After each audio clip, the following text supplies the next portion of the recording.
श्री हरि श्री हरि श्री हरि। श्री परमा हरिवल्लभा एकादशी। पुरुषोत्तम मास के कृष्ण पक्ष की एकादशी को परमा अथवा हरिवल्लभा एकादशी कहते हैं। इस दिन भक्तिपूर्वक नरोत्तम भगवान विष्णु की पूजा करने से दुर्लभ सिद्धियों की प्राप्ति होती है।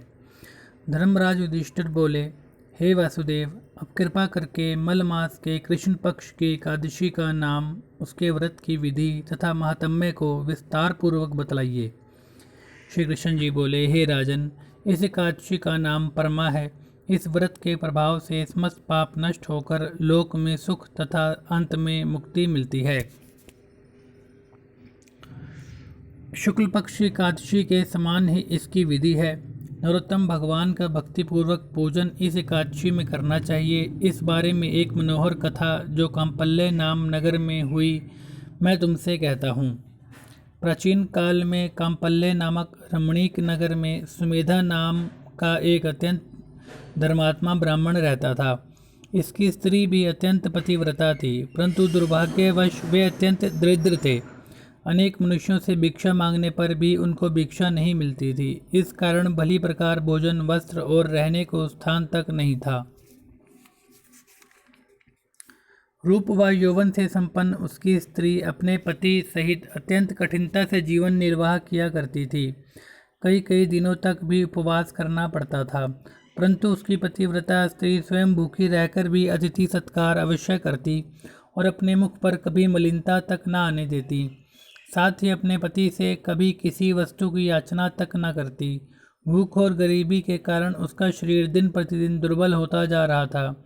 अपनी स्त्री के दुर्बल शरीर एवं घर में अन्न का अभाव देखकर सुमेधा ब्राह्मण एक दिन अपनी स्त्री से कहने लगा, हे प्रिय, यदि मैं किसी श्रेष्ठ मनुष्य से धन मांगता हूँ तो मुझको कोई कुछ देता नहीं। मैं क्या करूँ, कहाँ जाऊँ? बिना धन के घर के कार्य सिद्ध नहीं होते। अतः मुझको विदेश जाने की आज्ञा दो, जिससे मैं कुछ धन प्राप्त कर सकूं। मुझे कुछ प्रयत्न तो करना ही चाहिए, क्योंकि बिना उद्यम के कार्य की सिद्धि नहीं होती। हताश पति के दुख भरे वचन सुनकर ब्राह्मणी विनीत भाव से बोली, हे स्वामी, यद्यपि मैं कोई विद्वान पंडित नहीं, फिर भी आपकी आज्ञा से कुछ कहना चाहती हूँ। पूर्व जन्म में जो मनुष्य विद्या, धन और भूमि दान करते हैं, उन्हें ही इस जन्म में विद्या, धन और भूमि मिलती है। यदि कोई पूर्व जन्म में दान नहीं करता तो भगवान उसे केवल अन्न ही देते हैं। मैं आपका वियोग नहीं सह सकती। पति रहित स्त्री की संसार में माता, पिता, भ्राता, श्वशुर अथवा संबंधी आदि सभी निंदा करते हैं, इसलिए आपको यहीं पर रहना चाहिए। अपनी स्त्री के ऐसे वचन सुनकर वह ब्राह्मण प्रदेश नहीं गया और कांपल्य नगरी में ही दिन काटने लगा। कुछ समय के पश्चात कौंडिन्य मुनि कांपल्य नगरी में पधारे। उनको आते देखकर सुमेधा और उसकी पत्नी ने ऋषि कौंडिन्य को प्रणाम किया और कहा, हम आज धन्य हैं। आज हमारा जीवन आपके दर्शन मात्र से ही सफल हुआ। और उनको अपने घर लाकर आसन तथा भोजन दिया। भोजन के पश्चात उस पतिव्रता स्त्री ने मुनि से पूछा, हे मुनि, आप मुझे दरिद्रता का नाश करने का उपाय बतलाएं। मैंने अपने पति को प्रदेश में धन कमाने जाने से रोका है। मेरे भाग्य में आप आ गए हैं। मुझे पूर्ण विश्वास है कि अब हमारी दरिद्रता दूर हो जाएगी। आप हमें दरिद्रता मिटाने वाले किसी व्रत के बारे में बतलाइए। कौंडिन्य ऋषि को ब्राह्मण दंपति पर दया आ गई और वह बोले, हे देवी, मल मास के कृष्ण पक्ष की परमा एकादशी के व्रत से समस्त पाप, दुख और दरिद्रता आदि नष्ट हो जाते हैं। जो मनुष्य इसका व्रत करता है वह धनवान हो जाता है। इस व्रत में नृत्य, गायन और भजन कीर्तन सहित रात्रि जागरण करना चाहिए। कुबेर को महादेव जी ने इस व्रत के कारण धनाधिपति बना दिया।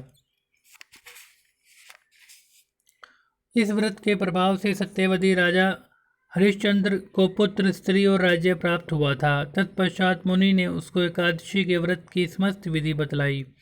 मुनि ने व्रत का विधान बतलाने के बाद कहा, हे ब्राह्मणी, पंचरात्रि व्रत इससे भी अधिक उत्तम है। परमा एकादशी के दिन प्रातःकाल नित्य कर्म से निवृत्त होकर विधि पूर्वक पंचरात्रि व्रत आरंभ किया जाता है। जो मनुष्य 5 दिन तक निर्जल व्रत करते हैं, वे अपने माता, पिता और स्त्री सहित स्वर्गलोक को जाते हैं।